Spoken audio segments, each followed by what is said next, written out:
Force and laws of motion. Chapter number 9. In the previous chapter, we have learned about the motion of an object and described its motion along a straight line in terms of its position, velocity, and acceleration. Such a motion can be of uniform nature or non-uniform nature. We have not yet discovered what is the cause of the motion, why the speed of an object changes with the passage of time. Do all types of motions require a cause? If so, what is the nature of a cause of motion? In this chapter, we shall try to make an attempt to quench all such characteristics. For many centuries, the problem of motion and its various causes had confused philosophers and scientists. A ball on the ground, when give a small hit, never moves forever. Such observations suggest that rest is the actually natural state of an object. This remained the belief until in Isaac Newton and Galileo. Galileo developed an entirely different approach to understand this concept this concept of motion. In our daily life, we observe that some force is required to put a stationary object into motion or to stop a moving object. We experience this as a muscular effort and say that we must push, hit, or pull an object to change its state of motion. The concept of a force is to change its state of motion. The concept of a force is based on on this push, hit, or pull. Let us now discuss about force. What is hit? What is it? In fact, no one can see, taste, or feel a force, but we can see or feel the effect of a force. It can be explained by describing what happens when a force is applied on an object. Hitting, pushing, and pulling of objects are the waves of bringing objects in motion. You know that a force can be used to change the magnitude of a velocity of an object to make the object move faster or slower, or to change the direction of motion of the object. We also know that a force can change the object, the shape, as well as size of objects. See figure given below. Balanced and unbalanced forces. In figure given below, there is a wooden block on a horizontal table. On a horizontal table, two different strings x and y are tied to the two opposite faces of the block as shown in figure. If we apply a force by pulling the string x, the block starts moving to the right. Similarly, if we pull the y string, the block moves to the left. But we pull the block from both the sides with equal forces. The block will not move. Such forces are called balanced forces, and such forces do not change the state of rest or of motion. Now consider a situation in which two forces of different magnitudes and of opposite nature pull the block. In this case, the block would move in the direction of the greater force. Here, the two forces are not balanced, and the unbalanced force acts in the direction in which a block moves.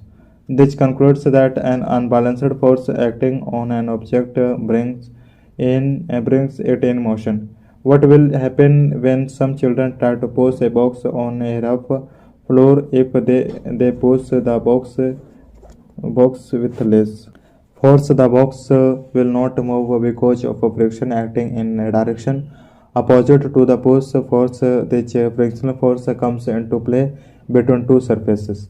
The bottom of the box and the rough surface of a floor. In this case, it balances the pushing force, and so the box does not move at all. In figure B, the children push the box harder than earlier, but the box still does not move. This is because the frictional force still balances the pushing force. Now, if the children push the box harder than earlier two cases, the pushing forces becomes then earlier two cases the pushing force becomes bigger then the frictional force, there is an unbalanced force produced, so the box starts moving. What happens when we ride a bicycle? When we stop pedaling, the bicycle slow down again. Reason is frictional forces acting opposite to the direction of motion. In order to keep the bicycle moving, we have to begin pedaling again. Thus, it appears that an object continues the state of motion under the continuous application of an unbalanced force. However, it is not so. An object will move with a uniform velocity only when the forces acting on the object are balanced and there is not net external force acting on it. If an unbalanced force is applied on the object, there will be a change either in its direction of motion or a speed of motion. Thus to accelerate the motion of an object, an unbalanced force is applied, and the change in the speed of object would continue as long as this unbalanced force is applied. But if this unbalanced force is removed completely, the object would continue to move with the constant velocity it has acquired till then. First law of motion. By studying the motion of objects on an inclined plane, Galileo concluded that objects always move with a constant speed when no force acts on them. He observed that when a marble rolls on an inclined plane, its velocity increases. In the next chapters, you will observe that the marble falls under the gravity unbalanced force as it rolls down and attains a definite velocity. By the time it reaches the bottom, velocity of marble decreases when it climbs up, as so in figure B. Figure C shows a marble on an ideal frictionless plane inclined on both sides. Galileo said that when the marble is released from left side, it would roll down the slope and go to the opposite side up to the same height from which it was released. If the planes on both sides have same inclinations, then the marble will climb up the same distance that it convert while rolling down. When the angle of inclination of the right side plane was decreased gradually, then the marble would travel further distances till it reaches the original height. If the right side plane was made horizontal, it means the slope is reduced to zero. The marble would continue to travel, trying to reach the same height from which it was released. The unbalanced force in this case on the marble is zero. Thus, it suggests that an unbalanced force is required to change the motion of the marble, but no external force is required to sustain the uniform motion of the marble. Practically, it is difficult. Practically, it is difficult to achieve a zero unbalanced force. In other words, an external unbalanced force must act in any type of motion. This is because of the presence of the frictional force which oppose the direction of motion. So in practice, the marble stops after traveling some distance. However, the effect of the frictional force can be minimized by using a smooth marble and a smooth plane and using a lubricant on top of the plane. Newton study Newton studied Galileo's views on force and motion and presented three fundamental laws about the motion of objects.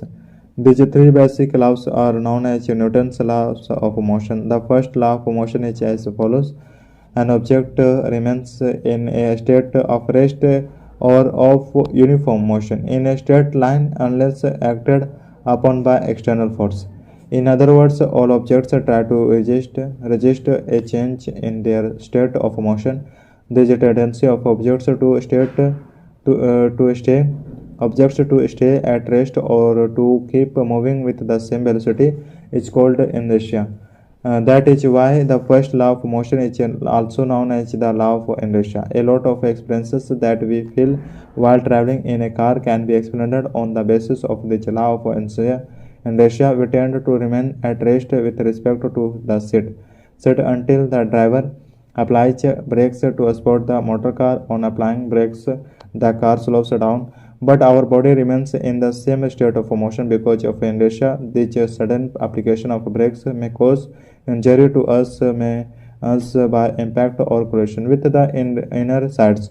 Safety belts are thus worn to prevent such a type of incidents. Safety belts exert a force on our body and make the forward motion slower, and opposite experience is there when we are standing in a bus and the bus starts suddenly. Now we tend to fall backwards because the sudden start of the bus brings motion to the bus as well as to our feet in contact with the floor of the object of the bus in motion, but the rest of our body opposes this state of motion because of inertia.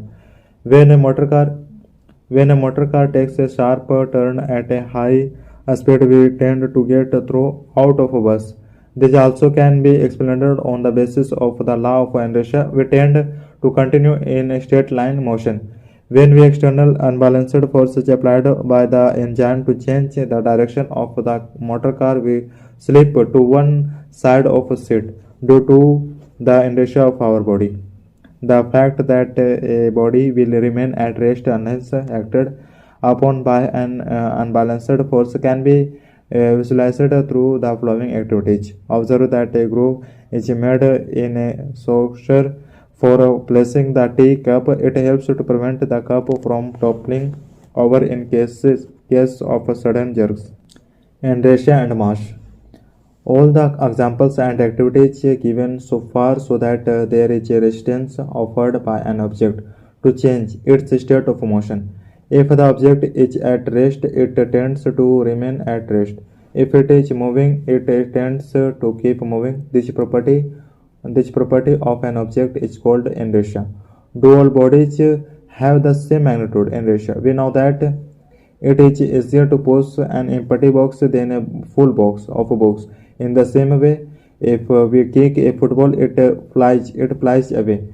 But if we kick a stone of the same size with the same force, it hardly moves. However, we may get an injury in our foot while doing so. Similarly, in activity 2, instead of having a 5 rupee coin, if we have a 1 rupee coin, we find that a lesser force is required to do the activity, a force which is just enough to cause a negligible change in the motion of a train, because in comparison to the cart, the train has a lesser tendency to change its state of motion. Thus, we can say that the train has more inertia than the cart, or we can say that heavier or more massive objects offer larger inertia. Quantitatively, the inertia of an object is measured by its mass. Thus, we can relate inertia and mass as follows. Inertia is the natural tendency of an object to resist change in its state of rest or motion. The mass of an object is a measure of its inertia. Second law of motion. The first law of motion states that when an balanced external force acts on an object, its velocity changes. Now we would like to know how the acceleration of an object depends on the force applied, and how we measure a force. Let us recall some observations from our everyday life. During table tennis, if the ball hits a player, it does not hurt him.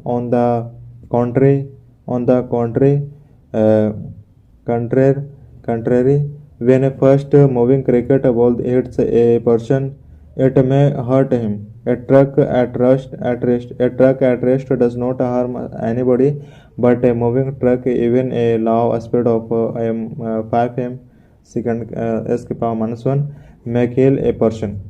Standing in its path. A small mass like a bullet may kill a person when fired from a gun. These observations indicate that the impact given by the objects depends on their mass and velocity. In the same way, if an object is too To be accelerated, we require a greater force. In other words, there appears a quantity of potence which has a combined effect of objects, mass, velocity. One such property or quantity is called momentum. Was introduced by Newton. The momentum denoted by p of an object is defined as the product of its mass m and activity v, velocity v. Momentum has both direction as well as magnitude. Its direction is the same as that of velocity. The SI unit of momentum is kilogram meter per second. The application of an unbalanced force brings a change in the velocity of the object. Therefore, it is clear that a force also produces a change of momentum. Consider a situation in which a car with a dead battery is to be pushed along a straight path to produce a speed of 1 meter s to the power minus 1, which is capable to start its engine. If two or more persons give a sudden push to it, it hardly starts, but a continuous push for some time results in a gradual acceleration of the car. It means that the change of momentum of the car is not only determined by the force but also by the time during which the force is exerted. It can be concluded that the force necessary to change the momentum of an object mainly depends on the time rate of change of momentum. Second law of motion states that the rate of change of momentum of an object is directly proportional to the applied force, is the directional force. The unit the unit of force is kilogram or Newton, denoted by N. The second law of motion gives a method to find out the force acting on an object as a product of mass and acceleration. The second law of motion is often seen in our daily life. In our daily life, a player in the ground gradually pulls in his hands backwards while catching a fast-moving cricket ball. By doing so, the player increases the time interval during which the high velocity of the moving ball decreases to zero. So the acceleration of the ball is decreased, and therefore the impact of catching the fast moving ball is also minimized. If the ball is stopped suddenly by catching, then its high velocity decreases to zero in a very short time. So the rate of change of momentum of the ball will become large. Therefore, a large force would have to be exerted for holding the catch that may hurt the palm of the fielder in a high jump. Athletes are made to fall either on a cushioned bed or on a sand bed. This is done to increase the time of the athlete's body to stop after making the jump. This decreases the rate of change of momentum and hence decreases the force. Try to know how a karate player breaks a slab of rice with a single blow. Third law of motion. The first two laws of motion tell us how an applied force changes the motion of a body and provide as a method of determining the force. The third law of motion states that when one object exerts a force on another object, the second object exerts a force back on the first. These two forces are equal in magnitude but opposite in direction. These two different forces act on different objects or not on the same object. In the game of football, we kick the football with a greater force, and the ball collides with a player of the opposite team. Both feel hurt because each of them applies a force to the other. In other words, there occurs a pair of forces and not only one force. The two opposing forces are known as action and reaction. Consider two spring balances connected together. The fixed end of balance B is attached with a fixed support when a force is applied to the free end of a spring balance. It is observed that both the spring balances show the same readings. It means that the force exerted by a spring balance A on balance B is equal but opposite to the force exerted by the balance B on balance A. Any of these two forces can be called action and the other as reaction. This gives as alternative statement of the third law of motions as to every action there is an equal and opposite reaction. However, it must be remembered that the action and reaction always act on two different bodies simultaneously. Suppose you are at rest and intend to start walking on a road. You must accelerate, and this needs a force in accordance with the second law of motion. Now the questions arise which is this force, is it the muscular force you exert on the road? Is it in the direction we want to move? Now you push the road below and backwards. The road exerts as equal and opposite force on your feet to make you move ahead. It is important to note that, however, the action and reaction forces are equal in magnitude, but these forces may not produce equal accelerations because each force acts on a different object that may have a different mass. When a gun is fired, it exerts a forward effect on the bullet. The bullet exerts an equal and opposite force on the gun. This causes the recoil of the gun. As the gun has a greater mass than the bullet, the acceleration of the gun will be much less than the acceleration of the bullet. The third law of motion can also be visualized when a sailor jumps out of a rowing boat. When the sailor jumps forward, the force on the boat turns it backwards. Conservation of momentum. Suppose two bodies, two valves A and B of masses MA and MB are traveling in the same direction along a straight line with different velocities UA and UB respectively. There are no other external unbalanced forces acting on them. Now consider UA UB greater than, and the two balls collide with each other during collision which lasts for time. Thus, the two entangled players will move with velocity 0.29 m s power minus 1 from right to left, that is in the direction the second player was moving before the collision. Conservation laws. All conservation laws such as conservation of momentum, angular momentum, energy, charge, etc. are considered to be fundamental laws in physics. These laws are based on observations and experiments. It is important to note that a conservation law cannot be proved. It can be proved or verified only by experiments.